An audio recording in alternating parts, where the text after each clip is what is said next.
All right, we are back at another episode of A Podcast. Your host, Stephen Maxted, and we have Regan Hinchcliffe. I didn't practice that before with sMedia. I've said it in my head 100 times when we've been talking with sMedia here, and I'm excited to have you on here to chat about your story. I know that we met a couple times at Uniting the Prairies, and then I just picked up good energy online. Call it what it is. It was on LinkedIn, and I think I opened up with that. I said, hey, I got to know more about what you're doing. We got to catch up soon because we've had great exchanges there in lighter conversation, and I just didn't know enough about what you're doing, and it became apparent to me it was of high interest. And then I listened to a couple of other episodes that you'd been on. And then we had some back and forth. Thanks for joining me today. Yeah, thanks for having me on the show, Stephen.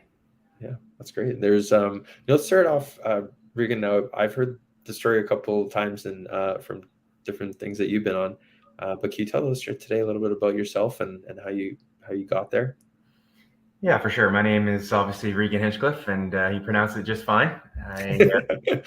My entrepreneurial journey started in a rather unconventional way. I started a band with a group of guys and just really wanted to express myself. Music has always been very near and dear to my heart, and starting that band and starting shows and we picked up some popularity here in local Regina, and through that experience, we were using social media at that time. It was relatively new way to get ourselves out there, or our businesses. It was around 2009, and we were using social media to pack shows. During that time, I was also Captain Morgan for Saskatchewan, where I went to bars and promoted the popular rum, and that was a really exciting gig through an experiential marketing firm. So I was dabbling here and there with packing shows with social media, doing the Captain Morgan thing, and really picking up some experience. And it was something that,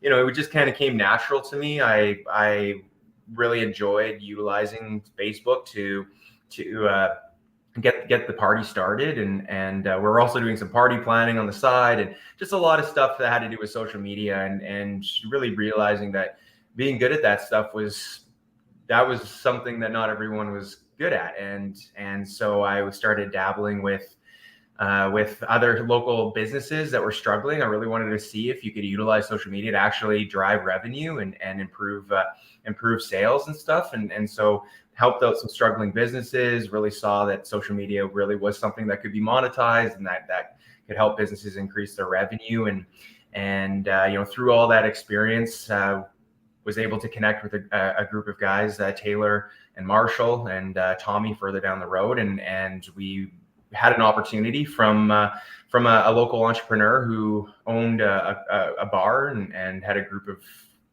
business partners that had a group of restaurants around the city, and actually I got fired from the Captain Morgan position. Just was really, I made it a little bit too much my own, and I was coming up with my own sayings, and as a kid, right? I was just really excited about that. But getting fired from that job, that was a huge heartbreak for me. But it was like literally the next day is when that opportunity to start a business came up, when this local entrepreneur found out about me losing that job. And I'll never forget him saying, Regan, would you want to be an entrepreneur, or you want to be a pirate, or do you want to be an entrepreneur? And I really had no idea what that meant. I believe, there's a famous quote from Richard Branson saying, if you don't know, or if an opportunity comes in front of you and you don't know how to do it, just take it anyways and learn how to do it later. And I really had no idea what he really meant. He just said, bring a couple buddies that have some skill sets, and let's start a social media company. And so I brought along Marshall and Taylor, and once again Tommy Douglas further down the road, and we started off. I was the first person to start full time. I remember sitting in a car dealership showroom at a single desk in Titan Automotive a long time ago, and that was one of our business partners owned that dealership, and we had a small base set of clients like restaurants and bars and the dealership, of course. So we just flying by the seat of our pants, coming up with digital strategy, seeing what worked, what didn't. It was really just, sMedia wasn't started on some big grand vision for the future. We didn't have a big mission. We really just were group of guys flying by the seat of our pants, and really, I think what really got sMedia started, and even to this day, it was more like, it's the curiosity of what we could become. And I think that's what really drove us, and coming up with digital strategy that didn't work, but some did work. And when they really stuck, that was really exciting for us, and it kept us going. It was not an easy time. We weren't making very much. We really didn't know like where our paychecks were coming from. And, it's a hard sell. I mean, even it's without a true value statement. I mean, going to businesses and being like, we want to manage your Facebook page and get you likes and comments. I mean, that was the buzz at the time. And, knowing that what I know now with sales and stuff, it's really important to connect it to business outcomes and all that stuff. But at that time, we're just flying by the seat of our pants, calling up dealerships, calling up other businesses, and, getting odd gigs here and there. And just the small wins really kept us going. Once again, though, it was a hard time. We had bills to pay, and some more than others, and so it wasn't easy. And we really didn't have a proper sales strategy. We didn't have really anything. We were winging it. But some turning points for us were just. Like there was an example of a dealership I called in North Battleford, where when I picked up the phone, I got a hold of the GM, and I was just like, hey, I'm from Regan from sMedia here in Regina, Saskatchewan. We manage Facebook pages. Wanted to drive down and talk about the importance of social media and how it can improve your business and brand and stuff. And I just remember him really not giving me much and just kind of saying, okay, you can come down, but you got 5 minutes. And then he just hung up on me. And so, that time came where I had to drive down 4 hours to North Battleford. And that was really something that I just remember that day. I was like, oh my God, I have to drive 4 hours to North Battleford to talk to this guy who literally is going to give me 5 minutes. He didn't seem like he was interested at all. And talking to my mentor at that time, he sat me down and just said, I can focus on something more important and not go, or drive down there and wow them.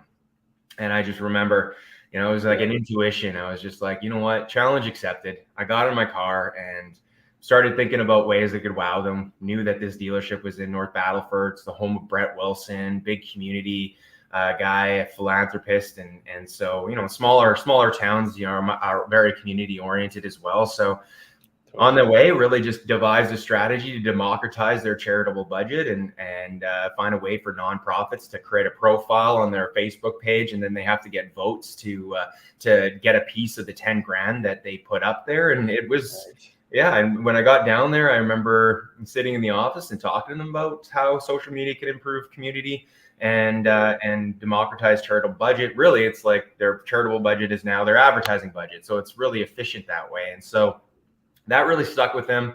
I still remember looking at the GM being like, we're a little bit past 5 minutes, and we all laughed.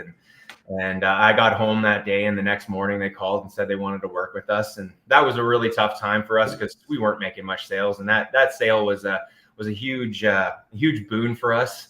And getting that strategy launched was very successful for them. They got lots of press, the charitable budgets. I gave them all a call and let them all know about it. And they all made profiles and they were getting votes. The Facebook page is blowing up. And yeah, that was a really special thing that led to a really big opportunity down the road when they were purchased by a bigger auto group. And we now work with a good chunk of those stores now. Cool. So in a way, challenge accepted, right? And I think that's kind of the way that I operate in life is, when there's a big mountain in front of me, it's just challenge accepted and keep climbing. And on that mountain, there's going to be lessons that you learn, and you got to take failure as a necessary to learn the lessons to move forward, and the opportunities that open up from taking those calculated risks and going after the thing that scares you and gets out of your comfort zone. So that was really cool. We also one of my really something that I was really proud of was a charity event that we came up with, where we got businesses to go on a website, and we added all their Facebook buttons on there, and people could just go to this website and they could click like on, say, like 10, 15 businesses, and one person could raise $15 just by pressing like 15 times, because the businesses would all they all pledged $1 for every new like on their Facebook pages, and that raised tens and tens of thousands of dollars, and that was really successful, really helping me understand like what really drives me, and so what really keeps me going. And it's just the idea that technology is something that can be used to bring community together. It can be used to help people achieve their dreams. And so really overarching for me, what gets me up in the morning is just the idea of leveraging technology, making it accessible to people, and allowing it to help people achieve their dreams and make a better life for themselves. So the big turning point for us, though, was a failed project that we made for a group of real estate agents. We decided to build this crawler to help them get leads for their website that we created. And this crawler was meant to go and grab MLS listings from MLS and automatically create Google ads for those houses. And it was a big flop, because when people are going to Google, they're not looking for exact houses. They're looking for the lists of houses to do their shopping for. So that was a huge flop. We ended up having to reimburse them. But the idea, when we were sitting down there just being like, well, what else can we do with this? We worked in a car dealership, and why not take vehicles from dealership websites and place them on a Google ads and see if the traffic, if we can gather people from looking for exact vehicles online and drive them to the website. And when we started testing that out, it turned out to be some of the best traffic that we ever saw going to a website. It's really the idea that we're helping consumers find the exact vehicle at the exact time, and then obviously helping the dealers get that traffic and get those leads of people. It's really guiding consumers through their buying cycle, and then really efficient advertising for car dealerships. And I remember when we tested that, we immediately saw that it was something that was working. It didn't seem like there was many people doing that at the time. So really, we stumbled upon a unique value proposition and a product market fit just through happenstance and a failed project. And I was calling up dealerships just to see what the reception would be, and people that had rejected us before for that Facebook page management. I was doing one call with them and telling them we can get their cars on Google automatically, and it was like, how much? So we were making up management fees. I remember a business partner sitting us down, just being like, this is something, guys, we need to really like figure out how to build this and turn it into a real company. And so we were now growing revenue, and we were growing our company and starting to hire people, and we were getting Canada's fastest growing company 4 times in a row throughout that period. And we built like a whole array of solutions around that idea of like dynamic, automatic Google ads, Facebook ads, and now we have it all on a whole array of different channels. And built like a whole swath of solutions that allowed us to not only gain new customers, but we were able to increase the average revenue per account pretty quickly, just based off of the idea of marketing tech that helps guide consumers through that online buying cycle and helps dealers connect their cars with the consumers when they're in market. And so we bootstrapped all the way to about $2.5 million in annual recurring revenue. And just the idea of bootstrapping, I think we were a very services heavy company that had some tech enablement, which allowed us to scale. So the idea of like how do you build a company? How do you bootstrap? Well, you want to offer services, and when you're in the nitty gritty with the customers, you can really start understanding what their problems are, and then you start building automation to enable your own team, and then of course provide that level of automation for your clients that allow you to streamline and allow you to scale. So we had really, really good gross margins on a service-based company. We once again bootstrapped to that 2.5 million, and we were able to obtain some debt financing, so non-dilutive venture debt, which we then took on to we're doing 6 million in ARR now. Right on. So we were growing really quickly. We were getting ready to hire. We just got this huge office at the Global Transportation Hub. We wanted to make it this like big tech hub for in local Regina here for creativity. We just decked it out with Google-like desks and we had a sea can for a kitchen. We had a basketball net. We had a pool table. Like we were ready to go and go on a big hiring spree. And then I remember in March. That's I still remember everything's going upwards. We're all ready to go, and then all of a sudden, bam! The government had announced that they're doing shutdowns, and COVID was a big thing. And so we went from rapid growth and getting ready to get even bigger to being in survival mode. I was watching our books, like $1 million in ARR just wiped off our books, and in less than a month. Right. So everyone just went in a panic mode, right? And they were like, and rightfully so at that time. That made sense or whatever. It sucked to see that probably on that side of the business. You had a very different experience of seeing the numbers.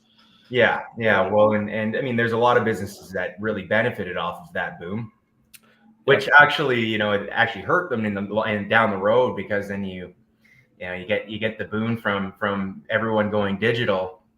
And then after, when everything opens up again, right? Now you've raised on this idea, you've hired all these people, and valuations are really high, and then now it's like now they're doing layoffs and stuff, and it's just really interesting when you think about it, because the things that we thought were not good at the time for us ended up working in our favor down the road. Right. Because we went in survival mode. We really had to band together and find ways to get our revenue back, which we did. We were able to grow over that period, just not as much as we thought we were going to. And we obviously couldn't raise any more money at that time.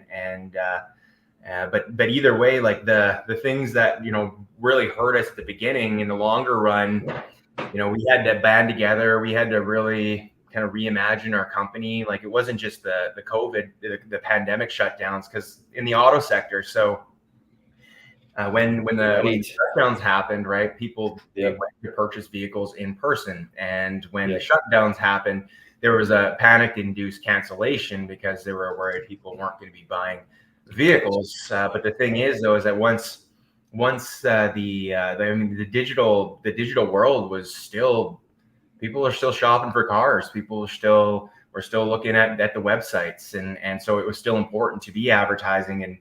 And so once we kind of realized that, we started getting those budgets back. But the really cool thing is that when the dealership started to open up a little bit, like they could take appointments, there was such a pent up demand for vehicles that dealerships were selling like crazy. And and then what happened with the the aftermath of just the pandemic, there was also the supply chain issues with the chips. And so really now there's the pent up demand, but there's no inventory. So the prices go up. Dealers are grossing more than they've ever done. So the industry is pretty resilient, I would say, and it was just a huge opportunity for us, because, we've built all of our solutions to advertise vehicles. And then what happens is now there's no vehicles to advertise. So that was like another wave of, revenue decline for us.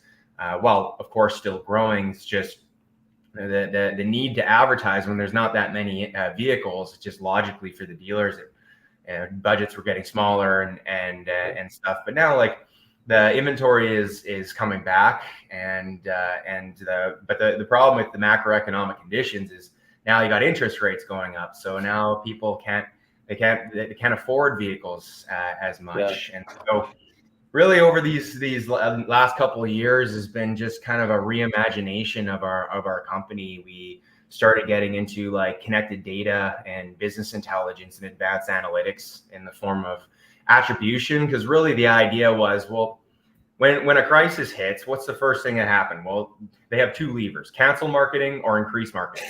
Cancel marketing. That's so true. And so it's just like, we don't want to be in that. We don't want to be in that position again. We want to build tools that allow the dealerships to have multiple levers. So instead of, cancel marketing or increase marketing or start it up again, we want to give them the business intelligence that allow them to see where their most effective channels are and how their advertising is driving revenue. So we spent the last couple of years building, attribution and really ideas. Next time there's a crisis, we're the first people that they come to for insights on where to spend their budget instead of the first place to cut. And so we built Attributely, which helps dealerships now make profitable advertising decisions, and it really helps validate our existing suite of products. So that's really the next stage of the company, and now we're doing a system unification project. We're getting funded by the Canadian government to do so with IRAP, and we're really building our technical infrastructure to build a platform that's scalable, and really working on streamlining our operations, improving our gross margins, and just setting ourselves up for the future. That's awesome. Yeah. Did you notice like a bigger win for the folks that stayed with you through COVID to continue doing marketing through that time, because there would have been less people spending and doing things in that way? Like, did you see more opportunity with those other industries or companies? I don't know what that looked like for you guys, but did that make sense? Sure. And there's lots of research that's been done. I don't have the numbers on it, but like basically the ones that cut, stopped it all, like they have to rebuild their market share. And it costs more to start rebuilding again than it is to keep it. And so there's some good research out there that really shows the ones that what does Warren Buffett say? Get greedy when people are scared, and get scared when people are greedy. And it's the same thing over again. We had some dealerships that decided to go all out, and they were able to gain more market share. And it's really the same. It's the same. It happens time and time again. History keeps repeating itself. So that's why we really want to have those tools so that we can go in there and just be like, okay, so this is where you're getting revenue, and these are the trends. This is where you should be spending, right? Instead of, back in the day, it's just like what was important? Well, leads, clicks, all that stuff. I mean, there wasn't really a standardization within the industry of like what digital success is. Like dealerships just know that they need to advertise, and so they have, the marketing departments, and they advertise because they know they have to. 50% of their marketing's working. They don't know which 50%, and the lack of standardization. I think the whole pandemic and the supply chain issues, there's changing consumer behaviors too. So the consumers are now expecting that seamless, connected end user experience from other industries, and now the auto sector. Really with the crisis and with all of the things that came and just kind of disrupted their existing business models and their way of thinking, has really opened up. Now the auto sector is really rapidly advancing through digital maturity, and so connected data and a standardized understanding of like what is digital success, and that's happening across the industry. There's a consolidation happening. So with not just from that ecosystem within the auto sector, the digital ecosystem is starting to become more connected. There's more partnerships, there's more collaboration. But then you also see, the auto groups are purchasing more and more dealerships. Like for instance, Lithia wants to have a dealership within, I believe, 50 miles of somebody. So they're going to provide that seamless, connected user experience. But really, that's happening across the industry. At the end of the day, it's because consumers are expecting a consistent online experience, and so we're part of that new world and developing our products to be able to provide that for our clients. That's awesome. You're totally right about the standardization within we'll call it like media, digital side of things, because everyone's kind of approaching it. What I've seen too is like from many different angles. No, everyone's kind of right, but there's no, standard within there. So it's great that you guys are doing that. That's, I wrote down a couple of things here. One of them was actually how you got started. I had to go back and mention this because there was something along the lines of when we were talking earlier here about just take the opportunity to get started. There was this guy I met on a plane years ago, and you're going to be like, Steve, where is this going? It'll make sense. But sitting beside this guy on the plane, and it was before iPads really popular. Like before that was the thing. I was like, well, like you saw someone with an iPad, and they were like on it. You're like, whoa, like cool. That's kind of a, an important thing. And I was like, hey man, like, what do you do? And he's like, I'm like a welder out on, and that was also where oil rigs were more sexy. They were very profitable at the time. The guy, I was like, well, how'd you get into that? And he was like a manager showing me all these like plans and stuff. He's like, I'm from the East Coast and I just showed up with a buddy, and he said, just act like you know what you're doing here. This guy, that was probably a risky thing for him to do. Like, had never welded the guy. The guy's caught on a few months in, and they're like, hey, why don't we move you into management? Everyone really likes you here. And he moved up that way. And it was the wildest story I've heard of that. But one thing that I had written down here is like when we're talking about your growth though, and all these things that have happened. And I think it's a bigger disconnect from people realizing it doesn't happen overnight, because it's great to talk about it now. And it sounds like it's like a fast forward version of success, right? But I think you mentioned about how, say for the listener here, but how many years did this take to go over from like the beginning of your story to now? What's that timeline look like? Yeah, we started sMedia in 2011. 2011. So it's been 11, 12 years.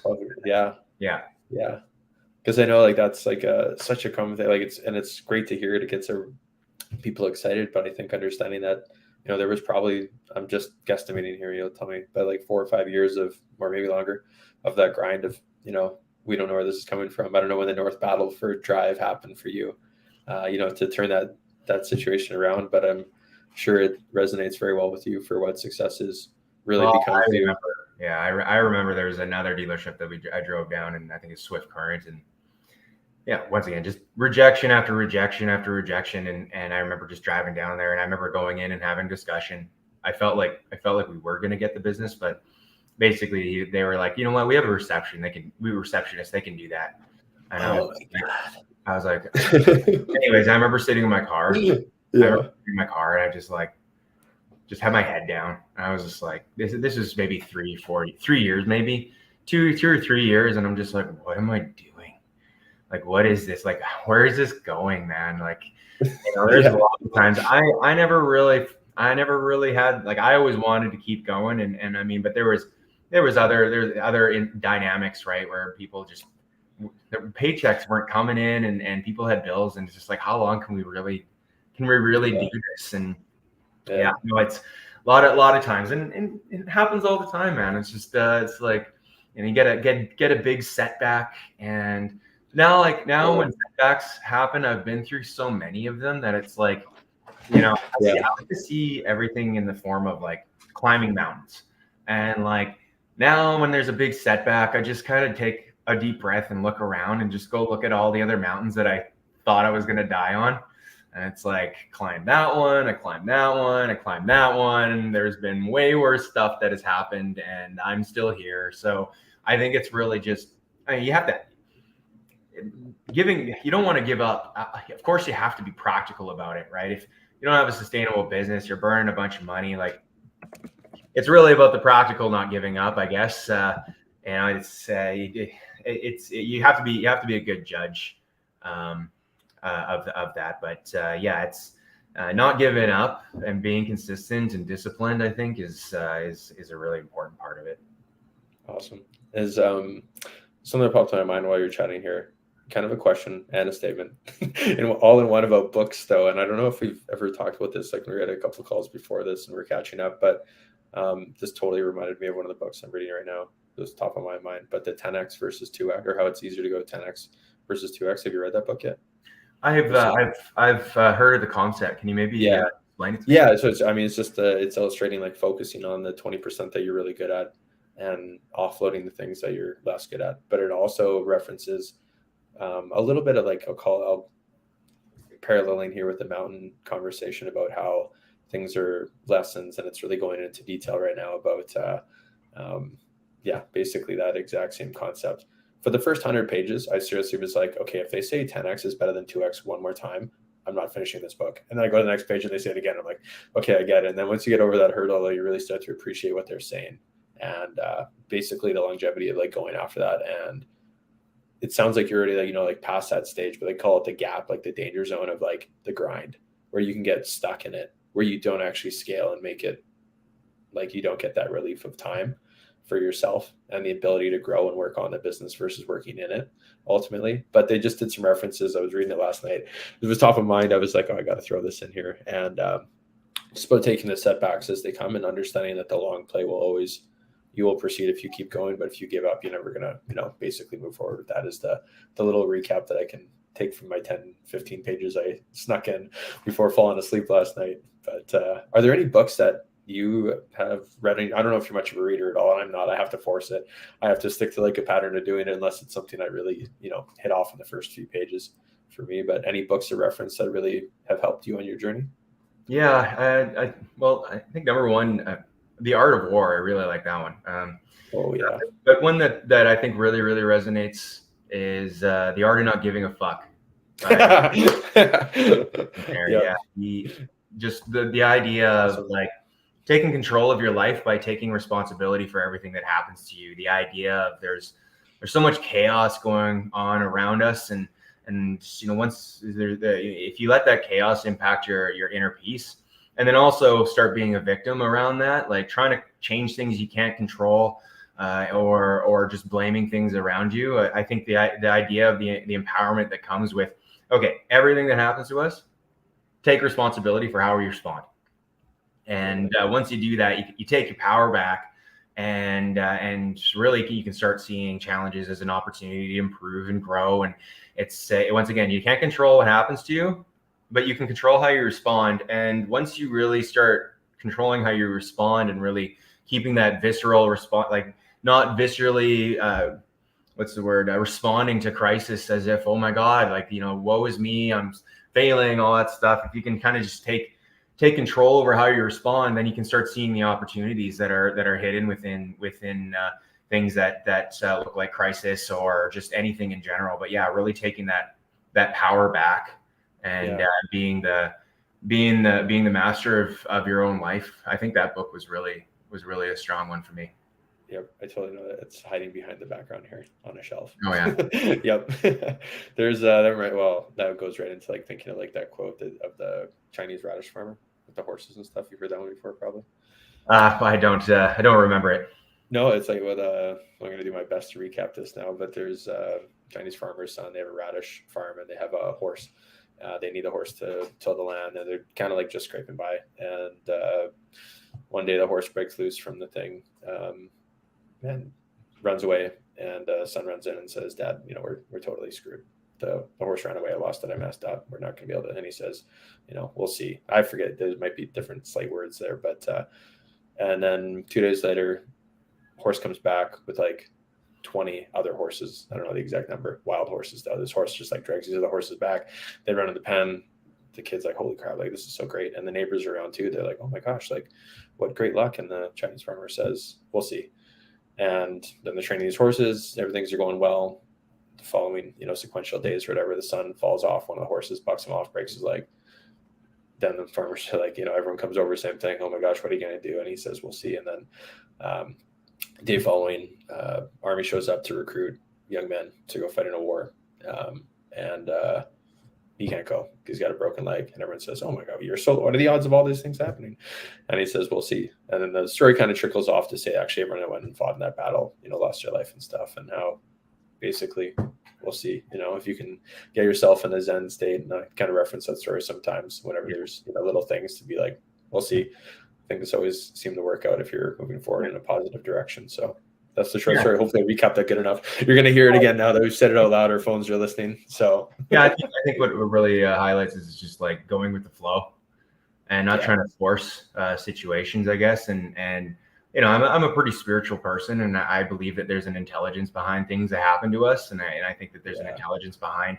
So when something really big happens, it's just like, okay, so what is the universe trying to teach me right now? And once again, don't try to force situations. I think it really all comes down to being able to be disciplined, but also being able to surrender. Yeah. And then in the middle of that is like that flow state.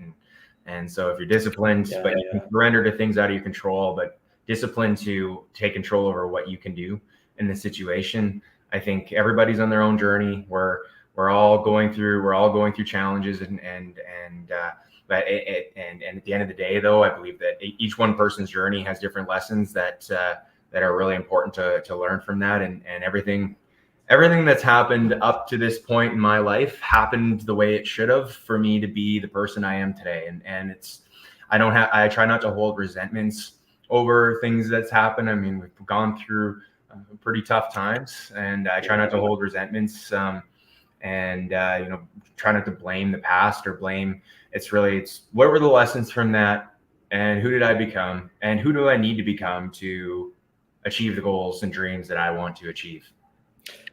Do you have a life mantra? Do you get like a one? I'm really putting you on the spot here. Do you get like a Northern Star like saying or anything that you go with for stuff? It's a good one. I can go first. I don't mean to put you on the spot. And like, yeah, I got one that I go with, but I was popped as soon as we were chatting there. I was like, I got this thing. I actually printed it on like Vistaprint, got to put it in my gym. And how I kind of came up with this was used to work in agriculture, and if I didn't make a sale to a farmer, usually they're older people in general age, average farmer, I think it was like around like 60, if not like 60 plus. And often I'd like just ask them for like life advice. I'd be like, what would you change in your journey? And it was never stuff that they'd done. It was always stuff they hadn't done. And so I made this saying that was, and kind of like a decision maker for me is, what would 80-year-old do you think? And I have that written on a wall in my gym, and I kind of look at it every day and just be like, that's kind of a decision maker is, are you going to look back on, even remember this thing? Number one. Two, are you making like long, like plays in life? Is this like a big decision or thing that you should be focusing on? Basically to improve, or a couple projects I have written down on things that I want to do basically before I'm 80 now is kind of like my reference point. I was just like one that I kind of come across on my end, but I know that there's lots of good ones out there too that kind of float around as like backups to that I'm kind of, keep you aligned, I guess, on things. I think it just kind of generically, I guess there's a lot of quotes for some reason. I can't think of that's okay this time. You think of it 5 minutes after. The life destination and just I really like the idea of like, the infinite game and not setting finite goals, and which would be the destination. Like, you can never become the best version of yourself. It's really about the process of who you need to become to get there. And there's always going to be another peak that you have to climb. It's just, what are the lessons you have to learn along the way, and what lessons do you learn along the way, and who do you become along that way? And you can, once again, never be the best version of yourself. You can always be improving. Totally. Okay, you need to, either I'm sending this book to you, or we're going to talk after this about that 10x versus 2x. Yeah. We talk about the finite and infinite stuff too. So that's I feel like we're just like pulling off that chapter right now. But what's back to kind of chatting about your business and you. I know you had some dates coming up, just to mention some things that are happening in your future, on ground level. And I think this is happening in Regina, but maybe you want to tell a little bit more about some charity work that you guys are doing there and what you have coming up on the calendar. Oh yeah. On the August 26th, I'm going to be rappelling down Regina's tallest building, which isn't saying much. How tall is it? I guess if you're, I guess you're not from Toronto, so. But anyways, the Hill Tower, and we'll be rappelling down there for Easter seals, and we're raising money for them to help disabled individuals and their programs and camps and stuff like that. It's an honorable cause. So it's just one of those things where, crawling down or climbing down a building on a rope, it's a little bit something that scares me, but it's I like to run towards those types of things. I mean, it's pretty safe, but everybody. Yeah. My mom's not too happy with it, but but it's just like, it was so funny because like my mom and grandma, they're like so dangerous, and it's just like, you guys put me into wall climbing class when I was like 15 to get rid of me in the summer. Just like, I was doing that daily, and it's just like, okay, now I'm putting it to use for charity, and all of a sudden it's a dangerous thing. Anyways, it's safe, but it'll be fun. I'm excited for that one. sMedia is also going to have a booth at Digital Dealer and October 17th and 19th or 19th or something. Anyways, we'll have a booth down there in Vegas, and really excited for the team to go down there and really work the conference and meet a bunch of people, make a bunch of connections, hopefully partnerships, and get some new clients and stuff. So the team's working really hard on that one. It'll be our second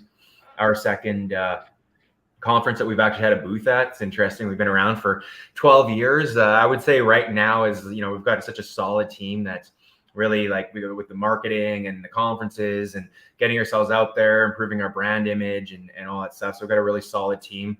Now it's, during COVID and after COVID, there was a shift in leadership where I took over as the CEO and we rebuilt the team with very talented team members, and we were able to get out of a very bad situation where we're burning like $250K a month to profitability in less than a year. And team's done a great job. We've maintained profitability and been able to, for the last 14 months, and been able to reinvest that into growth and marketing. So there's a lot of firsts happening just with the great team that we have now, and just really excited to see where we take it. That's awesome. That is very exciting. Those two things. I love to get involved in different charity works, to do some stuff with Tries, and I've done some stuff that we were talking before about fun dressed up charity events themed. And the wall thing would scare the crap out of me, though. I'm not a heights guy, but I love trying things to get my adrenaline going. Yeah. So that'd be my reason for doing it. But thinking of climbing up or climbing down, that it's going to feel awesome when you're done that. And that's very cool. No, I'm excited. When's the Vegas show again? When did you say the date was? Vegas show is October. Let's see here. Surf Bananas fun. I'll include it though for a listener on the thing, so they know where to find you guys too. So. Yeah, it's October 17th and 19th. So that's where we're gonna have our booth, and we got a whole team going there, and that'll be really exciting. Yeah. Oh yeah, they put on huge shows there. I don't even need to know where you guys are at. The centers there are massive. I bet you to be like 15,000 plus, maybe even closer to 30,000 people come through there, which is huge. Yeah.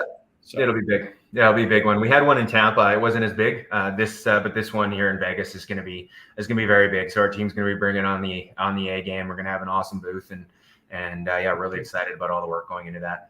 Cool, great. And for the listener, how to get a hold of the company, I'm just gonna list some stuff off and then correct me what I missed on. But the website just to my right here on smedia.ca. You guys are on different social medias. I know I follow you guys on LinkedIn. All the handles are at sMedia. I believe so. I mean, I think that they're all pretty close to that on Facebook. I guess I've got personal LinkedIn stuff. So if anybody wants to add me, my name's Regan Hinchcliffe, as you can see there, and would love to connect with anyone. Awesome. Yeah, and even if they go to the website, is the first part there, you guys do kind of probably what you do for other people too, and have all the buttons on here at the bottom of the page. So that is awesome. Regan, thank you so much for joining me today on a podcast. And this was a great conversation. I wish you all the best. I'm sure we're going to bump into each other again sooner than later, just the way that the world works. So thanks so much. And this was a great conversation today. Yeah, thanks for having me on the show, Stephen. We'll be in touch. Really appreciate it. Really good to see you. And we'll see each other later. Sounds great. Talk to you later. Bye.